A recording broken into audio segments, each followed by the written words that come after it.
Glória a Deus, a paz de Cristo, meus irmãos. Somos uma família, amém? Nós somos uma família. Jesus é maravilhoso. E Ele nos uniu pelo seu amor, pela sua graça. E tudo é por Ele, por meio dEle e para Ele. E estamos aqui muito felizes em encontrar minha família. Nós estamos aqui nesta terra, mas não somos daqui. Estamos nos preparando para algo extraordinário. E eu queria agradecer a Deus. Eu queria que a minha esposa ficasse de pé mais uma vez. Nós estamos fazendo 29 anos de casados. Glória a Deus. E eu quero dizer que eu te amo. Depois do culto a gente, né? Então, irmãos, vamos voltar para o céu, né? Nós estamos em família. Glória a Deus. Queria também agradecer meu apóstolo Djalma, meu amigo, meu pastor, uma pessoa extraordinária. Vamos aplaudir a Jesus pela vida do apóstolo. E tem sido uma referência para a nossa casa, para a nossa família. E eu sou casado com a Cris, casamos dia 12 de setembro de 93. Uau, vai fazer 30 anos ano que vem. E nós temos 4 filhos, a Rebeca, de 25 anos, o Israel, de 23, a Giovana, de 16, vai fazer 16 domingo, e a Ana Clara, de 12 anos. E eu estou aqui também com um filho espiritual muito precioso, que é pastor aqui em Duque de Caxias. Fica de pé, pastor Anderson. Glória a Deus. Glória a Jesus. Isaías também, fica de pé, Isaías. Glória a Deus. São filhos preciosos lá de Caxias. Ele é solteiro, bonito e rico. As irmãs solteiras aí, no final do culto, procura ele, viu? E é dizimista, graças a Deus. Porque tem uns ricos pão duro, né? E nós estamos lá em BH, já há 23 anos, pastoreando a Igreja Amor e Fé. Nós somos 32 igrejas hoje, está espalhado no Brasil, fora do Brasil. Trabalhamos muito aqui na América do Sul. O Senhor nos deu esse encargo e nós temos uma base missionária mais forte no Peru. E temos uma escola de missões lá em Belo Horizonte, uma chácara. As pessoas moram lá dentro, são 30 alunos. Ficam lá 1 ano e meio, estudando a palavra, orando, sendo ministrados, preparados para servir a Cristo nos lugares onde Jesus não foi anunciado ainda. Então, é o trabalho que Deus tem colocado no nosso coração. Somos uma igreja muito simples, de um povo simples, um povo muito amoroso. E é isso, né? Estamos aqui com muito amor. E obrigado, pastor Elim, pastora Deise, obrigado pelo carinho, pela recepção, né? A Isabela também. Vamos lá, vamos para a palavra. Nós vamos trazer aqui uma reflexão essa noite relacionada ao tema. E nós queremos falar um pouco sobre a eternidade. Amém? Amém. E nós vamos trabalhar uma perspectiva macro, dentro do plano eterno de Deus.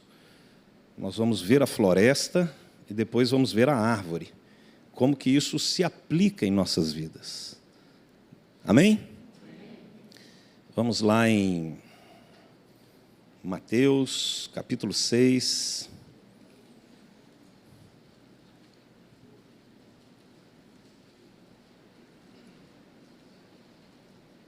Palavras do Senhor Jesus.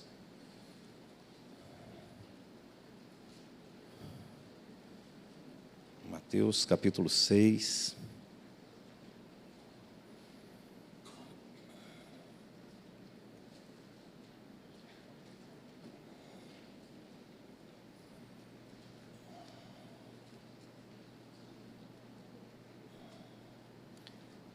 Estamos aqui no verso 19.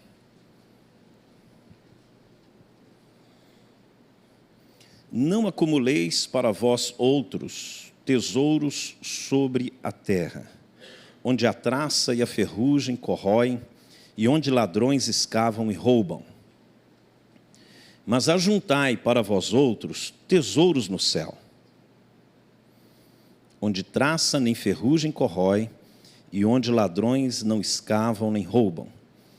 Porque onde está o teu tesouro, aí estará também o teu coração. Feche os seus olhos por um momento. Pai, nós queremos nos submeter ao Senhor, que teu Espírito possa ministrar ao nosso coração. Esta é a palavra de vida eterna. Nós nos sujeitamos à autoridade da tua palavra, a reconhecemos como soberana sobre nós, sobre esse ambiente, sobre as nossas vidas. Ministra ao nosso coração, Pai.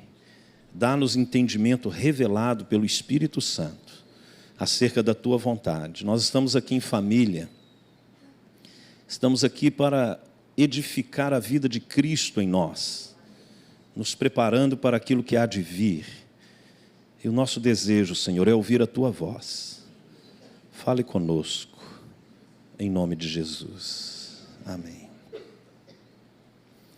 Nós estamos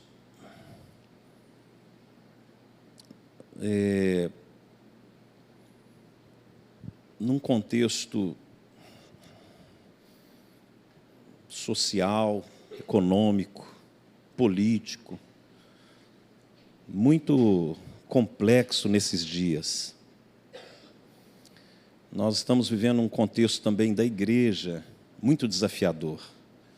Nós temos que pastorear hoje, eu sou pastor há muitos anos, uma igreja digital, uma igreja que não, muitas vezes não discerne entre o santo e o profano. Hoje está adorando Jesus, amanhã está preso na pornografia, preso no dinheiro, preso no egoísmo, nos prazeres, no hedonismo. É muito desafiador ser igreja nesse tempo, porque quando nós não temos a consciência do que o pecado pode proporcionar, e a pessoa vai perdendo o temor do pecado, ela vai perdendo também o temor de Deus. Quem não teme o pecado não vai temer a Deus. E isso tira a visão da própria obra de Cristo. E pensamos que a obra de Cristo está relacionada em um bem-estar nesse mundo. Ele veio para nos dar vida abundante. Em João 10 ele fala isso. Mas essa vida não está relacionada só ao primeiro céu aqui, do qual todos nós temos um prazo, temos um tempo. Todos nós. Nossos filhos, os adolescentes, crianças, vendo o Elin falar aqui, todo um trabalho que é desenvolvido pela igreja, os líderes, pastores, tem vários pastores, homens de Deus. Pastorear nesse contexto é muito mais além do que pregar uma boa mensagem, do que trazer uma palavra que vá simplesmente, que não seja importante, mas trazer esperança para o homem. Uma esperança que não produz um confronto na sua conduta, não é o Evangelho de Cristo, porque o nosso Senhor, Ele trouxe mensagens muito confrontadoras, de renúncia, de tomar a cruz, de negar a si mesmo, porque havia, e ainda há, um desejo no coração de Deus, que haja um entendimento sobre a eternidade. A nossa leve e momentânea tribulação, disse Paulo em 2 Coríntios 4, produz para nós um eterno peso de glória, acima de toda comparação. Se a leve e momentânea tribulação produz um eterno peso de glória, E se nós estamos pedindo a Deus para nos tirar a tribulação, ou a oração deveria: Senhor, capacita-nos a suportar a tribulação, para que ela gere o aprendizado necessário que me prepare para a eternidade. É diferente você suportar a pressão, os ataques na mente, na carne, da forma como somos vistos hoje como igreja, ministérios, a visão sobre sermos uma só igreja, não a academia da fé, verdade e vida, amor e fé, mas somos uma igreja, remidos por um sangue, unidos pela graça de Deus. E quando a nossa visão ela não transcende a questão do Evangelho, na perspectiva da eternidade, nós vamos ter um comportamento de fé relacionado a esse mundo. E as palavras do Senhor foram claras: neste mundo tereis aflições, mas tende bom ânimo. Nós estamos nos preparando para a eternidade. Um primeiro ponto que eu gostaria de ressaltar, o aspecto da eternidade como um atributo de Deus. Nós servimos um Deus que é eterno. Só Deus é eterno, sem princípio e fim de dias. Então, dentro do plano de Deus, houve, na sua eternidade, soberania, uma decisão de estabelecer a criação. O que nós chamamos de eternidade passada é tudo o que ocorreu antes do haja luz da criação. Tudo que havia antes, a eternidade passada, Deus já era Deus. O plano de Deus, o reino que foi estabelecido antes da fundação do mundo, o cordeiro que foi morto antes da fundação do mundo. Na eternidade passada, nós fomos projetados por Deus, dentro de um ambiente de eternidade. Então, nessa perspectiva de Deus, Isaías 57:15, eu vou citar alguns textos só para fundamentar o que eu estou dizendo, diz que o Senhor habita a eternidade. Isaías 57:15. Deus, ele é transcendente a esse plano.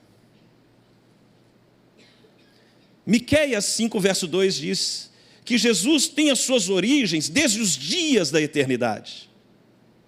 Isaías 9, verso 6 diz que o Messias é o Pai da eternidade. Hebreus 9,14 diz que o Espírito Santo é eterno. Se o Pai, o Filho e o Espírito, eles têm esse atributo de eternidade. Ele quer trazer para nós como filhos a consciência da eternidade. Abraão, ele tinha uma concepção, Gênesis 21, 23, que o Senhor é o Deus eterno. Ele tinha uma perspectiva da eternidade de Deus. Ele invocava o nome de Deus numa perspectiva de eternidade. Salmo 119, verso 142 diz que a justiça de Deus é eterna. As suas obras são justas e apontam para a eternidade. Isaías 26:4 diz que o Senhor nosso Deus é uma rocha eterna. Tudo que se constrói em torno de Deus tem uma perspectiva de eternidade. Isso é para dar uma base. Se a natureza de Deus é eterna, e se nós estamos trabalhando, servindo, edificando no nosso espírito algo numa perspectiva eterna, isso muda a nossa forma de se relacionar com Ele e com a obra dele aqui na terra.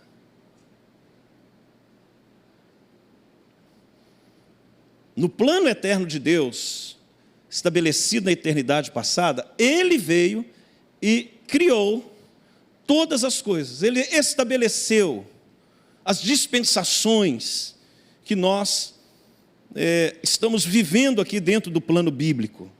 Essas dispensações falam de ciclos, em que o homem, ele vai viver dentro do plano de Deus, apontando para a eternidade. Então nós estudamos a palavra, e ministramos, e fazemos discípulos, e vamos ver que Deus estabeleceu alianças dentro desses ciclos. Nós temos a aliança do Éden, a dispensação da inocência, eu não vou aprofundar aqui. Nós temos a dispensação da consciência, que foi a aliança adâmica. Nós temos a terceira dispensação, que foi a dispensação do governo humano com Noé, logo depois do dilúvio. E você vai vendo Deus estabelecendo alianças dentro de ciclos, apontando para os nossos dias de hoje. Vivemos a aliança abraâmica, o Senhor estabelece um povo para trazer o seu filho Jesus, a partir de Gênesis 12, o chamado de Abraão. A quinta dispensação fala da dispensação da lei, da aliança com Moisés. Ele traz então o entendimento da palavra, o entendimento do sacerdócio, o desenho do tabernáculo, a forma de se relacionar com Deus a partir do arrependimento, da obediência. Ele vai estabelecendo um desenho, construindo uma visão desde a criação, para que nós pudéssemos nos preparar para a eternidade. Ele deixa tudo escrito. A sexta dispensação, ela traz a nossa dispensação, a aliança da graça de Deus em Cristo Jesus. Então o evangelho é pregado em todo o mundo, todos os povos, tribos, línguas e nações começam a ouvir o evangelho. Estamos dentro do plano de Deus, nesse primeiro céu, na sexta dispensação, o nascimento da igreja. A igreja nasce dentro desse plano, com um encargo de trazer a revelação da eternidade. A proposta de Cristo para a igreja, desde quando Paulo começa a anunciar a palavra, tanto para os judeus, quanto para os gentios, a perspectiva da mensagem de Paulo era a eternidade. Então, em Efésios 6,17, o Senhor, ali descrevendo a armadura do Espírito, Ele fala que Ele nos deu a espada do Espírito, que é a palavra de Deus. Ele colocou sobre nós uma espada espiritual. Ele usa uma linguagem metafórica. Por que uma espada? Por causa da dureza do coração do homem. Precisaria de algo para rasgar o véu da incredulidade, o véu do egoísmo humano, o véu de uma vida focada na terra e não nos céus. E Paulo entrega então, ele vai pregar, por exemplo, lá no Areópago, e ele começa a pregar para os gregos, e ele libera a palavra, a espada do Espírito, para aqueles que nunca haviam escutado sobre Jesus. Mas ele também liberava a palavra da espada do Espírito para os judeus. Ele também liberou palavras para a igreja, quando ele escreve as cartas às igrejas, estabelecendo um desenho. A espada do Espírito, que é a palavra, ela existe para abrir o entendimento das pessoas acerca da eternidade. Seja o ímpio, seja a igreja, seja os da antiga aliança, necessitam ouvir uma palavra, cuja mensagem vai rasgar o coração do homem, para apresentar o caminho, que é Jesus, para a eternidade. Por que muitas vezes nós não pregamos o evangelho e alcançamos tantas vidas para Cristo? Porque a espada do Espírito que nós carregamos é sem uma autoridade revestida de uma revelação da eternidade. Deus colocou, Eclesiastes fala isso, Ele colocou a eternidade no coração do homem. A mensagem que Paulo pregava alcançava todo tipo de gente, porque ele tinha uma revelação da eternidade. Estão comigo? se você não tem uma revelação do plano eterno de Deus, a mensagem que você vai proclamar vai estar relacionada a resolver problema das pessoas. E nós vamos ter problemas até o nosso último suspiro nessa terra. O Evangelho não foi para resolver os seus problemas. Foi para transformar sua natureza. Foi para mudar sua visão. Foi para revelar uma pessoa.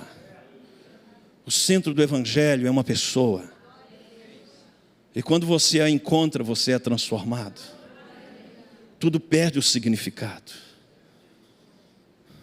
Quando ele diz assim: considerei tudo como perda, pela sublimidade do conhecimento de Cristo. Ele disse: eu já não sou eu quem vivo aqui mais, mas é a eternidade da vida de Cristo em mim. Porque ele tinha um entendimento. Irmãos, nosso desejo é abrir a sua visão, para que a palavra que sair da sua boca, ela tenha uma revelação sobre a eternidade. Aonde você estiver, você não pode revelar algo que você não conhece. A eternidade é um ambiente da natureza de Deus. Quando Paulo explica isso, ele fala de 3 aspectos importantes. Em Romanos, ele fala da justificação, a questão que nós fomos perdoados pela obra de Cristo. Já não há condenação mais. Então, ele remove o escrito de dívida. Colossenses, ele explica isso, que era contra nós. Ele está construindo uma visão. Nós, pecadores, somos justificados não por obras do homem, mas pela obra de Cristo. Então você é perdoado, ok? Ele zera isso, o poder do sangue da nova aliança. Nessa sexta dispensação, ele deixa o seu sangue para nos remir e redimir, para nos resgatar das mãos do diabo e para remover todo escrito de dívida.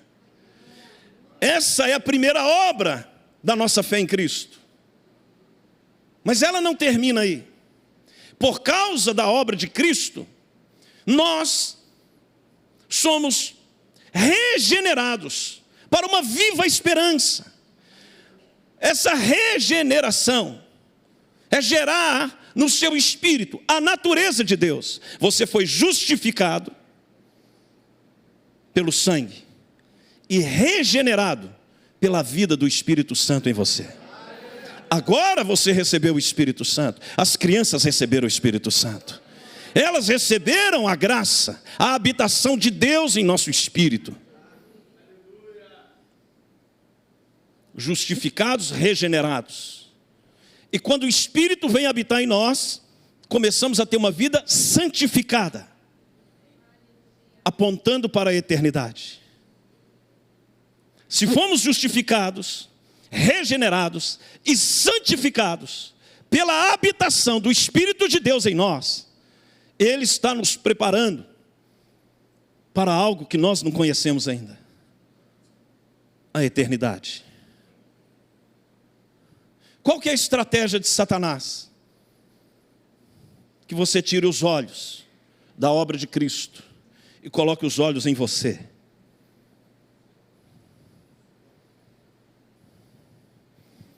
O chamado de Jesus para nós, irmãos, é a cruz. Essa é a mensagem. E a mensagem, ela tem uma forma. A cruz, ela tem o formato de uma espada cravada na terra. Assim como é uma mensagem que tem que entrar no coração do homem. A mensagem da eternidade. A pregação. Por isso que a cruz tem a forma de uma espada. É a espada do Espírito. Essa é a palavra de vida eterna. Porque não me envergonho do Evangelho. Porque é o poder de Deus para a salvação de todo aquele que nele crê. Romanos 1,16. Você tem uma mensagem, porque você se tornou uma mensagem. Dentro desse plano, nós estamos na dispensação da era da graça, da aliança com Cristo, nos preparando para o milênio, que é a última dispensação, até que se estabeleça a eternidade futura, onde viveremos eternamente com o Senhor. Mas nós estamos aqui como igreja, com uma mensagem para ser proclamada, com uma vida para ser testemunhada. E essa obra eterna é o chamado de Deus. Eu vou ler alguns textos aqui que eu separei. Porque a eternidade como plano de Deus para o homem. Deus prometeu a vida eterna antes dos tempos eternos. Tito, capítulo 1, verso 2. O caminho de Deus para o homem é o caminho eterno. Salmo 139, 24. No Éden, a árvore da vida era apta para dar vida eterna. Gênesis 2, 9. A promessa que o Filho de Deus nos fez foi a vida eterna. 1 João 2, 25. Tem a vida eterna aquele que crê no nome do Filho de Deus. 1 João 5, 13. É necessário reconhecer o verdadeiro e estar no verdadeiro. O verdadeiro é Jesus Cristo, que é o verdadeiro Deus e a vida eterna. 1 João 5, 20. Deus enviou o seu Filho para que todo aquele que nele crê não pereça, mas a missão do Senhor Jesus aqui no mundo foi entregar o mandamento do Pai, que consiste a vida eterna. João 12, verso 50. O Senhor Jesus recebeu a autoridade do Pai a fim de conceder a vida eterna àqueles que o Pai lhe desse. E a vida eterna consiste numa coisa só: conhecer ao Pai como o único Deus verdadeiro e a Jesus Cristo a quem Ele enviou. João 17, versos 2 e 3. Em Atos 5, 20, o anjo do Senhor liberta os apóstolos da prisão e lhes ordena que digam ao povo todas as palavras desta vida. Vão e preguem as palavras dessa vida. A libertação que os céus, que os anjos trazem sobre o povo de Deus é para proclamar as palavras de vida eterna.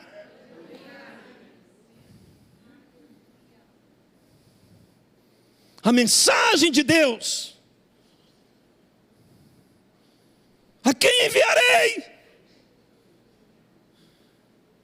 Sendo que nós estamos num contexto que as pessoas estão buscando o que eu vou receber. Não, eu vou para a igreja para aprender sobre a vida de Deus, para proclamar a vida de Deus, para revelar que Ele está vivo, porque Ele vive em mim.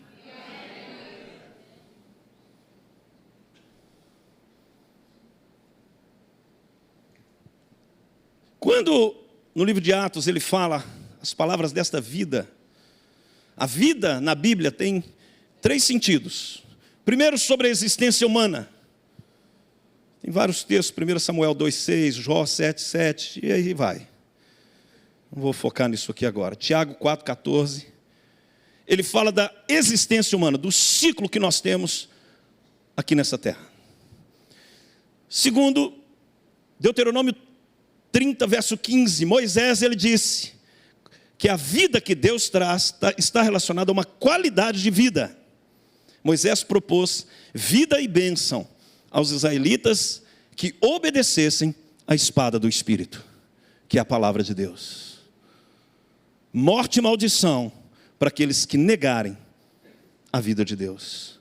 Davi pensou na qualidade de vida quando disse que Deus o faria ver os caminhos da vida, viver em plenitude de alegria, desfrutar das tuas delícias perpetuamente. Salmo 16, verso 11.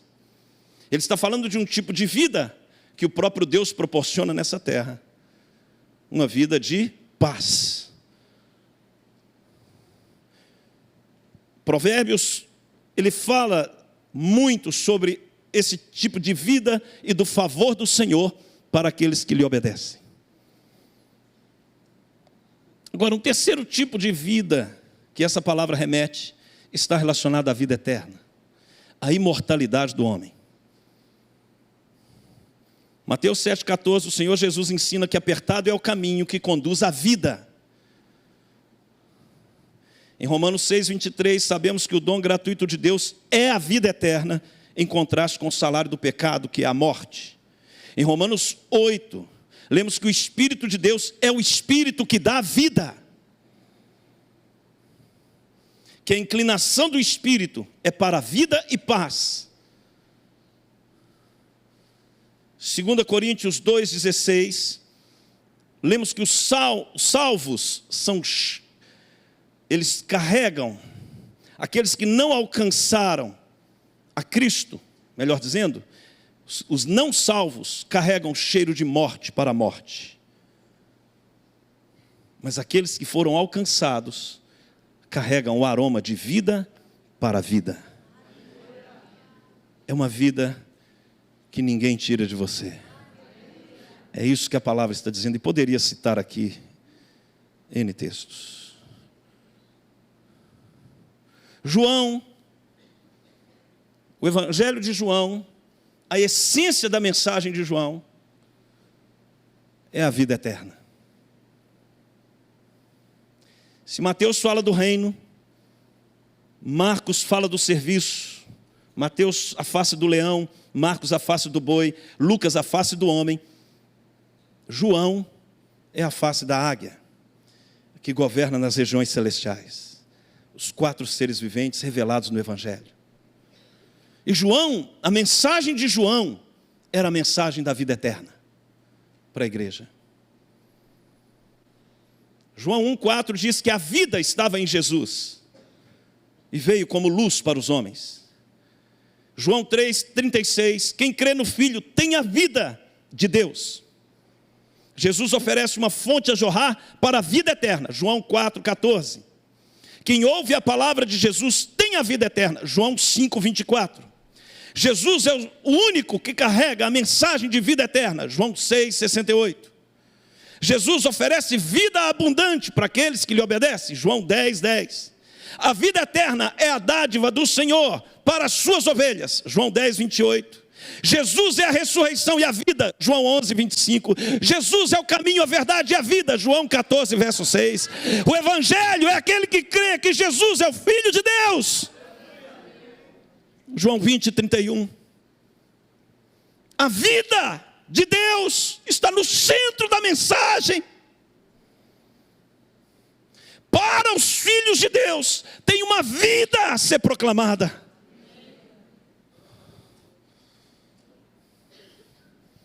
Já passamos da morte para a vida. 1 João 3,14. Fomos transportados de um ambiente do império da morte. É um ambiente espiritual que você entra pela fé em Cristo. O ambiente da eternidade. O ambiente onde o sangue de Jesus penetrou. O sangue de Jesus foi derramado no primeiro céu, aqui nesse mundo. Mas Hebreus, o autor de Hebreus diz, Hebreus 10:19, que ele penetrou os céus. Ele nos abriu um novo e vivo caminho. Você pode imaginar que o sangue de Jesus nos abriu um caminho ao trono do Pai. Uma das dimensões do trono de Deus é o trono da graça.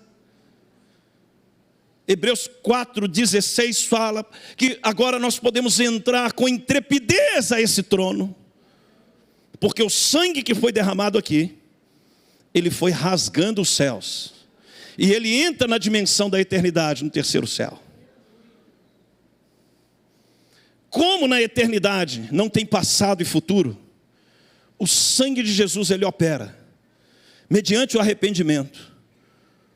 Através do arrependimento, da confissão da obra de Cristo, ele pode ir no seu passado, lavar você e te apresentar diante de Deus, como se você nunca tivesse pecado. Porque ele entrou na dimensão eterna. Há poder nesse sangue. É esse sangue que pode remover de nós o juízo, tirar de nós a condenação. Mas não é só de nós, é de um mundo que está perdido.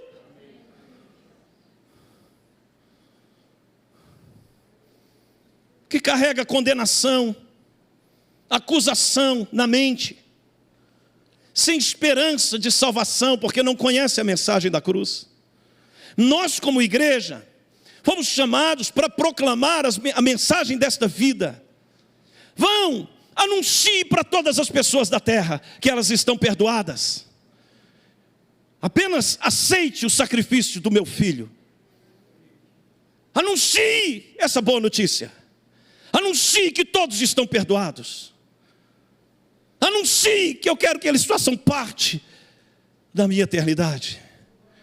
Anuncie esse perdão que nos transforma, que nos regenera, nos faz nascer de novo, que nos dá a graça da habitação do Espírito de Deus em nós, para que nós possamos pegar a espada do Espírito e quando sentarmos com alguém no ponto do ônibus, na nossa casa, na mesa, no trabalho, e você falar: existe vida em Jesus Cristo. É essa espada do Espírito que vai penetrar o coração do ímpio, do incrédulo, do desviado, que vai rasgar o véu da cegueira, que endurece o coração do homem. Estão comigo? E se nós não entendermos sobre a vida eterna, essa vida que precisa alcançar cada coração, que nos alcançou, então há um plano de Deus de conduzir toda a humanidade a essa vida que não tem e não conhece barreiras. Foi a vida que Cristo trouxe para nós. Não é uma vida de ter dinheiro, prazer momentâneo, reconhecimento do homem. É algo que os olhos não podem ver. Você não é mais amado por Deus por causa dos seguidores que você tem nas redes sociais. Basta Ele te seguir. Eu vou te seguir para você me seguir. Ele vai dar um like lá no seu. Aí você vai. Quer tornar meu discípulo? Negue a si mesmo. Tome a sua cruz. Então, quando nós entendemos isso, que há uma mensagem no plano macro de Deus, estão comigo? Há uma mensagem dos céus. E como que nós entramos nesse mosaico, nesse quebra-cabeça do Senhor? Nesse plano que Ele estabeleceu antes da fundação do mundo. Você tem que entender que agora você foi colocado nessa geração, nesse tempo, para entender a sua missão dentro do plano eterno. Vamos ler João capítulo 1, senão vocês vão falar que eu não li a Bíblia.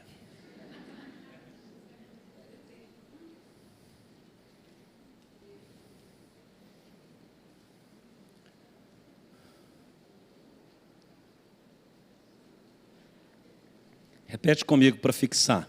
Há um plano estabelecido na eternidade que vai se cumprir. E Deus está me chamando para fazer parte desse plano de revelar a vida de Cristo onde eu estiver, no meu mundo. Amém? Quando Ele envia você para pregar o Evangelho, e de pregar o Evangelho a todo mundo, a toda criatura, é o seu mundo, é influenciar o seu mundo com a vida eterna. Eu tenho um contexto, você tem outro contexto. Os nossos mundos, família, trabalho, faculdade, ministério, precisa ser revestido dessa vida, das palavras dessa vida.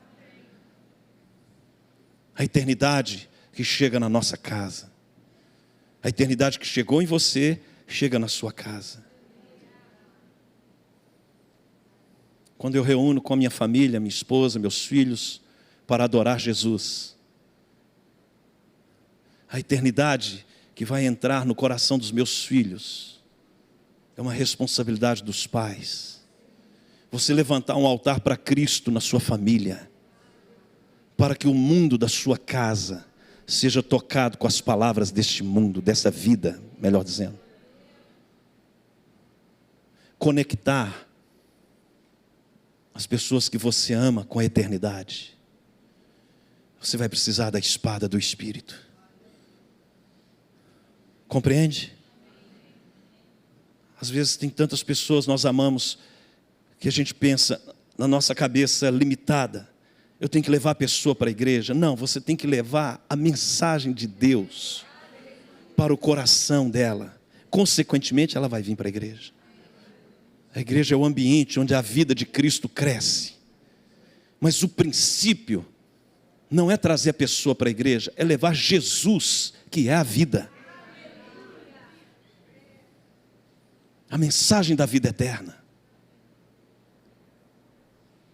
Um rapaz lá da igreja, uma mensagem que nós falamos nesse contexto, eu perguntei para ele: o que você está fazendo para salvar o seu pai? Eu oro por ele, pastor. Eu falei: por que você não manda uma mensagem todos os dias? Lê um versículo da Bíblia, conecta ele com o céu. Ele ouvia a palavra, lê um texto, conecta ele com algo que é espírito e vida. As palavras que eu vos tenho dito são espírito e vida. Você não vai ficar esperando seu pai ser salvo simplesmente porque você deseja. Há tantas coisas, estruturas. Quando Paulo fala, 1 Coríntios 10, sobre as armas da nossa milícia, não são carnais, são poderosas em Deus para destruir fortalezas, sofismas e toda altivez que se levante contra o conhecimento de Deus. Fortalezas na mente, sofismas, entendimento errado sobre o Evangelho, altivez, um conceito errado sobre si. As armas da nossa milícia não são carnais.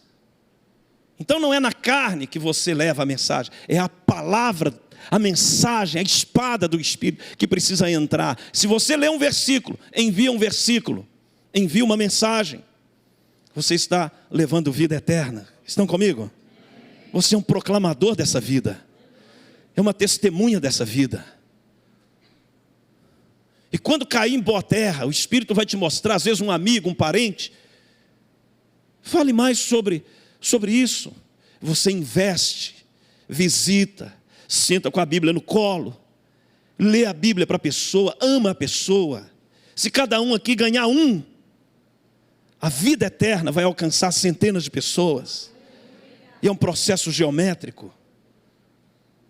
Nós temos que transicionar a nossa mente, de uma mente religiosa, eclesiástica, de trazer pessoas para a igreja, mas de levar Cristo ao coração das pessoas, independente da igreja que ele for congregar.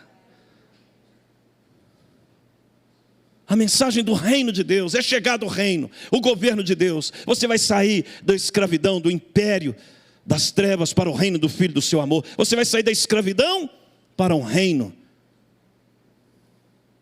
Só Jesus faz isso. Então, quando nós entendemos a mensagem dessa vida, é uma responsabilidade nossa. E o que é extraordinário no Evangelho?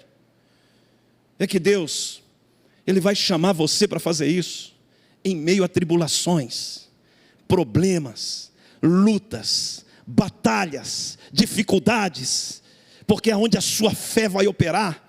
Você não vai se mover pelo que vê, mas pelo que crê. Está difícil, mas eu vou pregar o Evangelho, estando difícil ou não. Eu não vou esperar a minha vida estar pronta. A beleza do Evangelho é isso. É alguém que está vivendo grandes desafios de fé, continuar proclamando a boa nova de Cristo.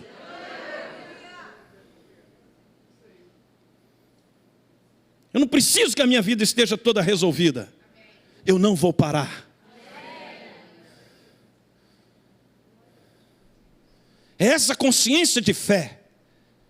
Isso é a fé que toca os céus, que atrai os anjos, que move a mão de Deus. A gente usa a fé para resolver problemas.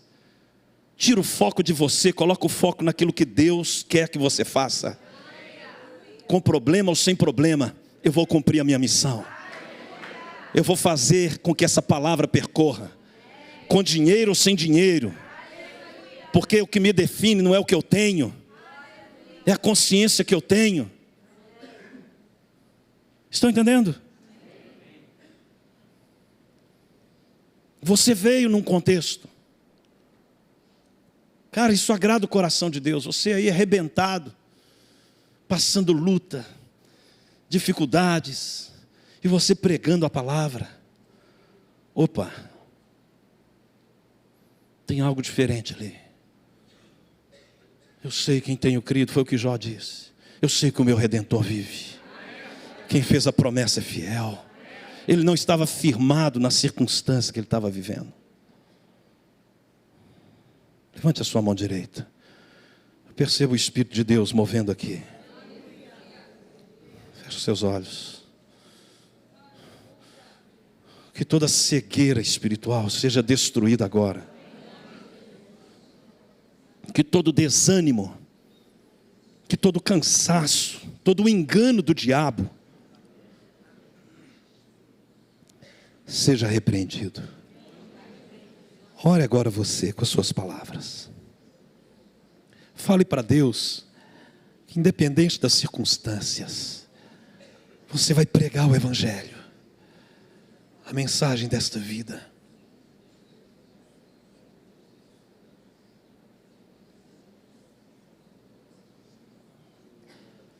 Oh, Espírito Santo, ajuda-nos.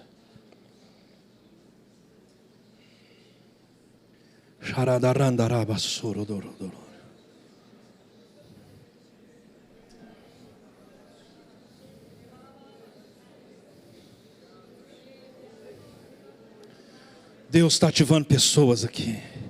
Ele está colocando espada na mão das pessoas aqui. Quando você começar a falar, vai vir uma autoridade nas suas palavras.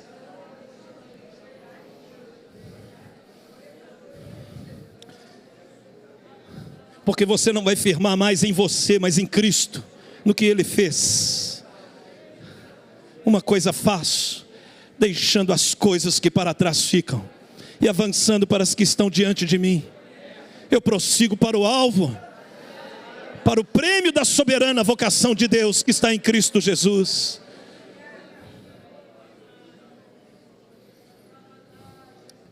Vamos ler João 1,19.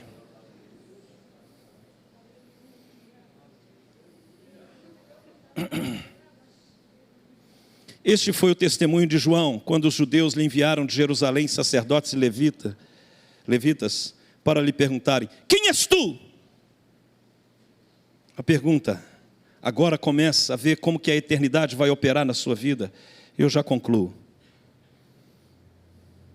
Ele confessou e não negou. Confessou: eu não sou o Cristo. Então lhe perguntaram: quem és, pois? És tu Elias? Ele disse: não sou. És tu o profeta? Respondeu: não. Disseram, pois, declara-nos quem tu és. Quem és? Para que demos resposta àqueles que nos enviaram. Que dizes a respeito de ti mesmo? Então ele respondeu: eu sou. Completem.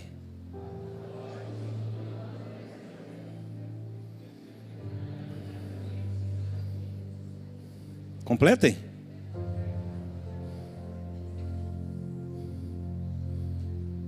Eu sou a voz do que clama no deserto. Endireitai o caminho do Senhor. Como disse o profeta, ele estava dizendo: eu sou uma palavra. Eu sou Isaías 46. Eu sou uma profecia que está se cumprindo. Entenda algo, irmãos. Você é uma palavra. Você é uma profecia.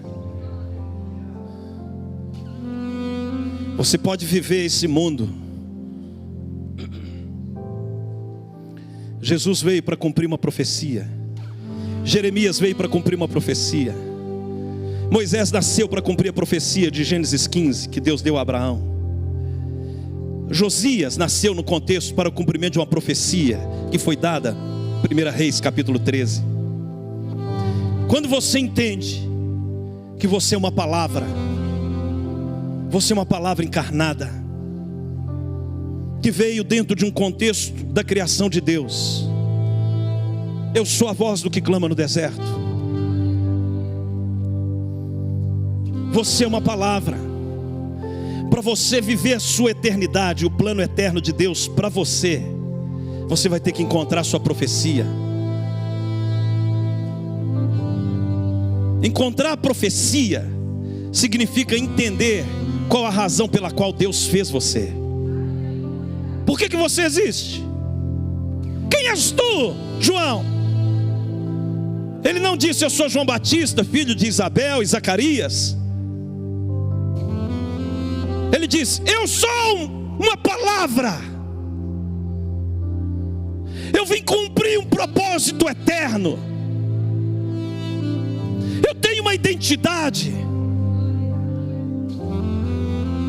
Às vezes você é uma pastora de crianças e está vivendo fora da sua profecia. Às vezes você é um missionário das nações da terra. Às vezes você é um intercessor. Você é um cuidador dos portais da casa do Senhor. Mas se você não entender que você é uma palavra, você vai pensar que você existe para ganhar dinheiro, para ter prazer e completar os seus dias aqui nessa terra. Se Deus te revelou Jesus, porque você só pode entender a sua profecia se você entender quem Ele é. Por isso,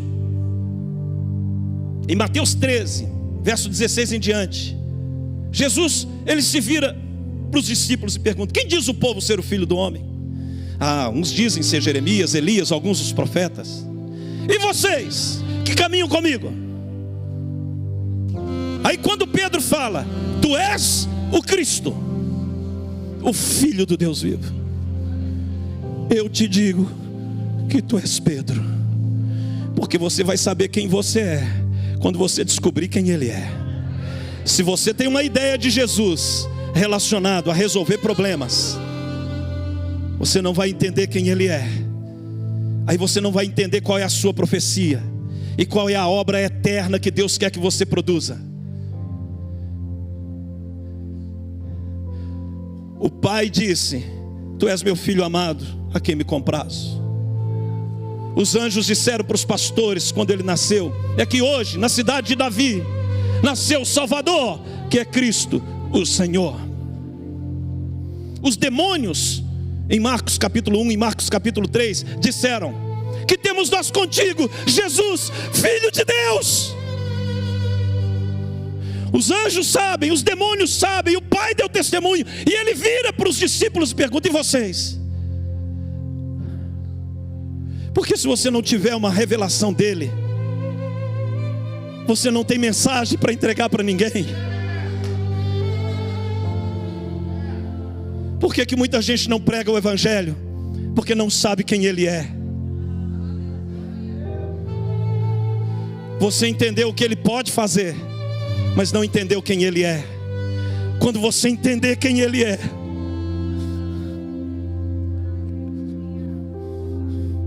ide por todo mundo.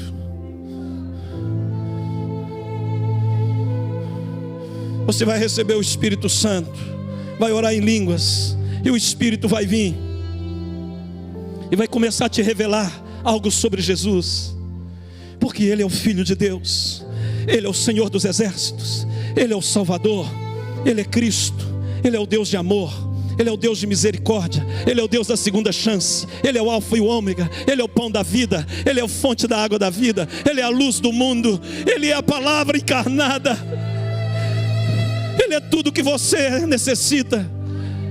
Ele é a plenitude de Deus, porque aprove a Deus que nele residisse toda a plenitude de Deus. Eu entendi quem Ele é. O que vai acontecer agora? Porque você sabe quem eu sou. Agora você vai me revelar.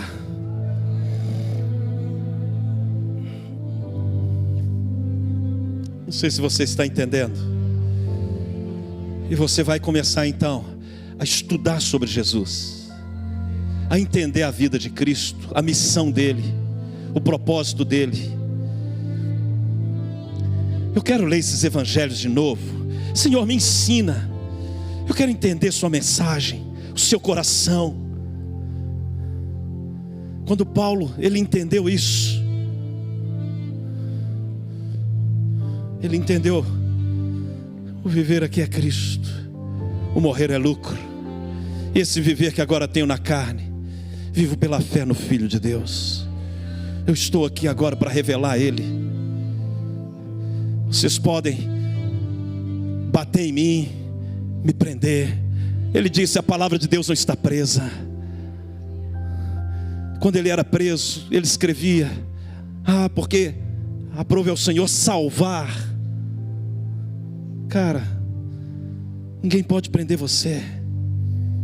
Ninguém pode prender a mensagem que você carrega.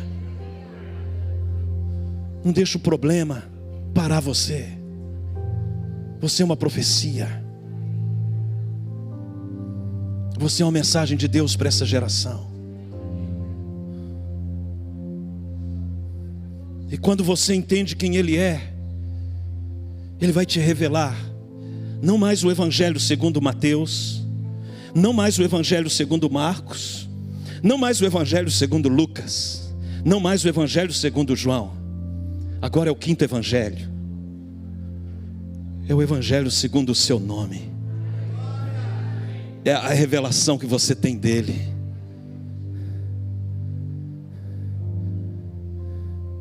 É quem Ele é para você. Qual é a mensagem que você carrega em meio às dores e dificuldades?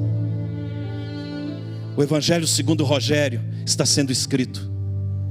O Evangelho segundo você está sendo escrito. Porque a revelação que você tem dele, como os 4 evangelhos tiveram, vai definir o que você entendeu sobre a sua vida, sua obra, sobre a eternidade. Estão comigo? Eu quero concluir dizendo o seguinte: estude sobre Jesus. Segundo, se submeta ao Espírito Santo. Ele vos guiará em toda a verdade. Uma vida devocional com a palavra. Você vai encontrar sua profecia na Bíblia. Você vai saber quem você é, como João Batista. Aí você vai saber o que você tem que fazer. Porque se você não sabe quem você é, você vai pensar que Jesus veio aqui para resolver os seus problemas. E um conceito errado sobre Ele te conduz a um comportamento errado, a uma forma de orar errado, a uma forma de ler as Escrituras errado. Quando você for ofertar, o seu coração vai ter motivações erradas. É a revelação dele, é o entendimento dele, é ler os evangelhos, é estudar sobre ele. Jesus me revela, Espírito Santo me mostra quem ele é. Terceiro ponto: procure se conectar com pessoas que conhecem ele. Anda com gente que anda com ele. As conexões, o Elin falou aqui, elas são chaves de Deus para o cumprimento da sua profecia. Se você não se conecta com pessoas que estão conectadas com Deus, Deus ele vai te alinhando ao seu propósito na terra, através das pessoas.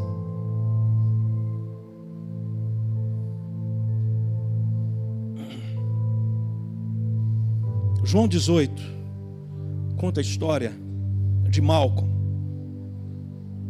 Malco era o servo do sumo sacerdote. Depois você lê em casa, por causa do tempo aqui eu vou contar para vocês.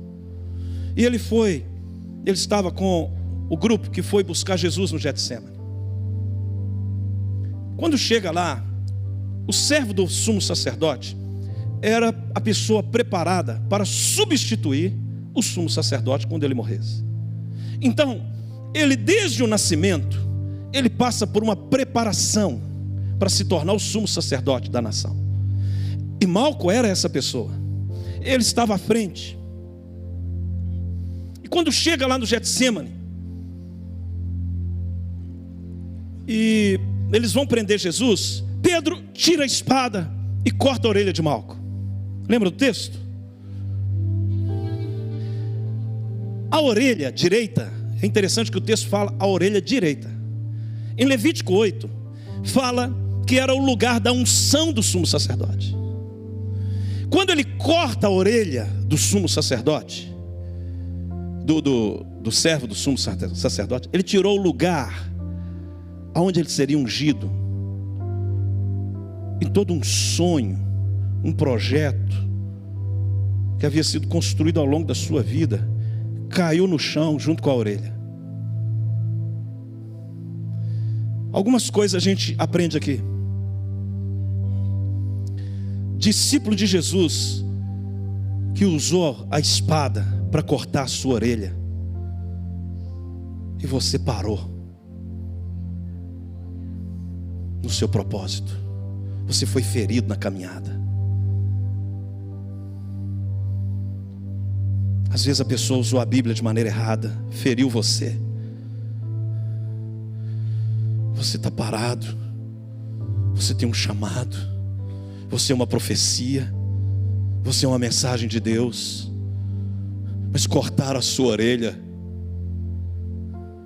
Irmão, a solução para Malco foi que ele estava perto de Jesus. Talvez tem homens de Deus aqui que em outros ministérios cortaram a sua orelha. Fica perto dele. Ele continua restaurando a orelha. Anos depois, o texto histórico, Joséfo conta que Malco se tornou o sumo sacerdote. Você pode imaginar Malco tocando na orelha direita? Ele teve uma experiência com a restauração de Cristo. Jesus me trouxe lá de BH para deixar essa mensagem ao seu coração. Você que tem um chamado, um propósito de levar as palavras desta vida, mas está parado por alguém feriu o lugar da sua unção, não acreditou em você. Jesus está dizendo: eu continuo restaurando orelhas. Não desista. Ele continua pondo o lugar da unção no lugar, o lugar do propósito. Eles ungiam a orelha, o polegar e o dedão do pé. O sumo sacerdote, ele era ungido. Sabe, irmãos, às vezes nós como igreja, como pastores, como líderes, nós temos uma responsabilidade sobre como fazer uso dessa espada. Você tem uma responsabilidade sobre como fazer uso dessa espada com outras pessoas. Não usa a palavra de Deus para arrancar a orelha de ninguém. Usa a palavra de Deus para levar a mensagem desta vida,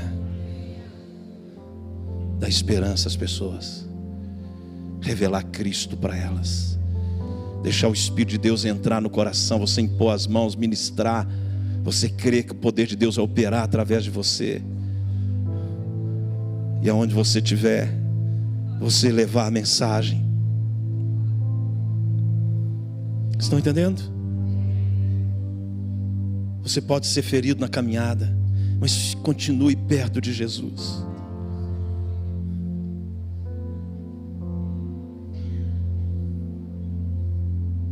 Procure caminhar. Feche os seus olhos.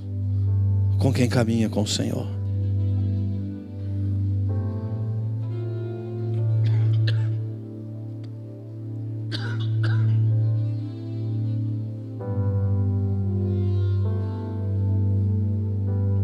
Nós temos uma mensagem para pregar. Nós temos um rei para servir. Nós temos vidas para revelar o Filho de Deus.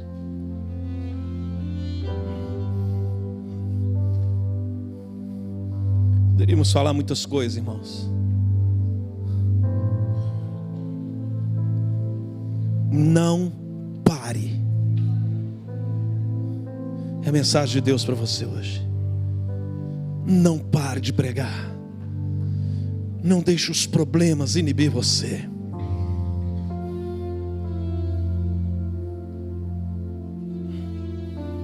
Não pare. Tem pessoas que precisam ouvir o que você carrega. Tem gente no seu mundo que está indo para o inferno.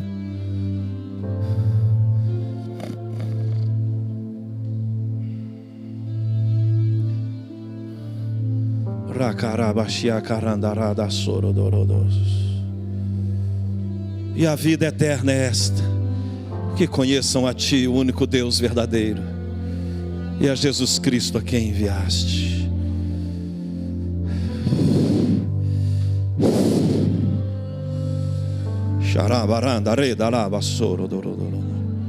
Há uma unção sendo derramada.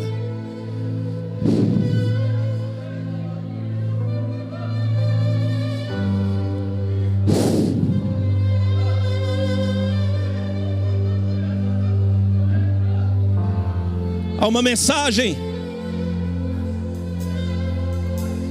Ainda existe uma cruz. Ainda existe uma mensagem.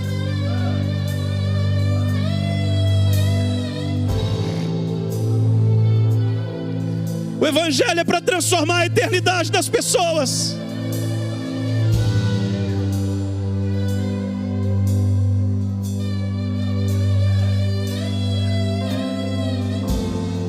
O Evangelho não é para fraco não, meu irmão.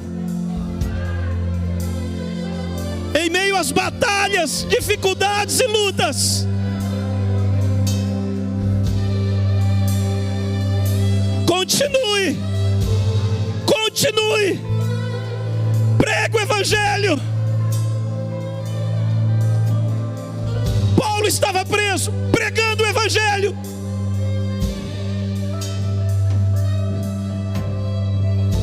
É melhor obedecer a Deus que os homens.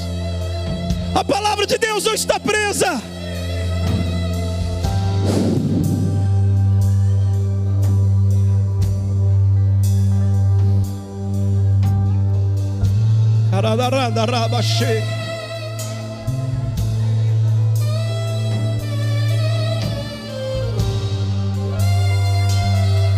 Eu quero fazer um apelo aqui essa noite. Você que foi ferido com a espada de um discípulo de Jesus e crê que Jesus está restaurando a sua orelha hoje, sai do seu lugar e vem aqui. Nós queremos ministrar sobre a sua vida.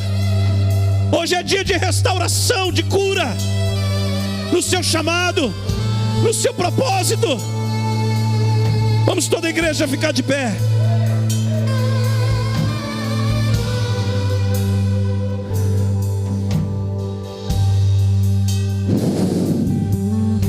Se o Espírito Santo falou com você, olha, é hora de não. Você não pode parar. Você está sangrando aí até hoje.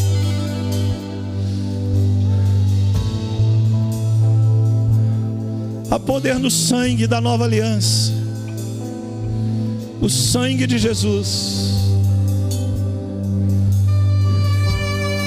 O sangue de Jesus. O sangue de Jesus. O sangue de Jesus.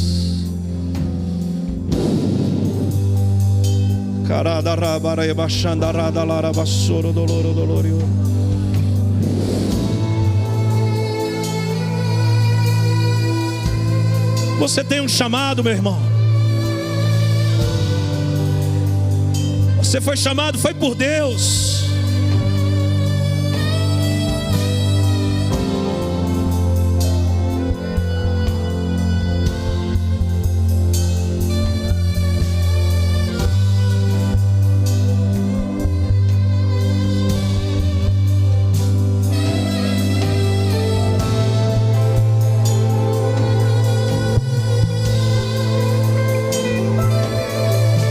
A espada que você vai usar é outra.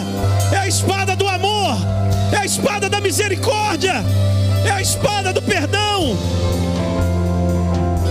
Você não foi chamado para cortar a orelha de ninguém.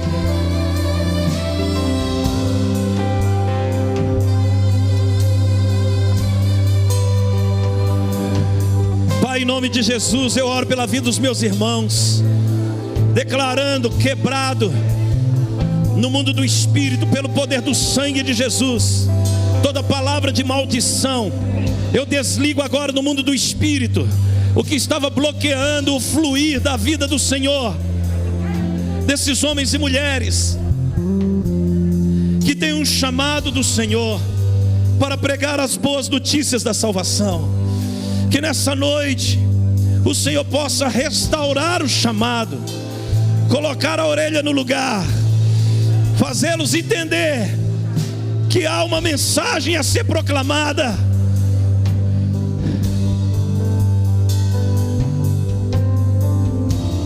Até que a dispensação da graça se cumpra. Cobre a vida dos meus irmãos, tira do coração deles toda ferida, tira do coração deles todo bloqueio. A nossa luta não é contra carne nem sangue.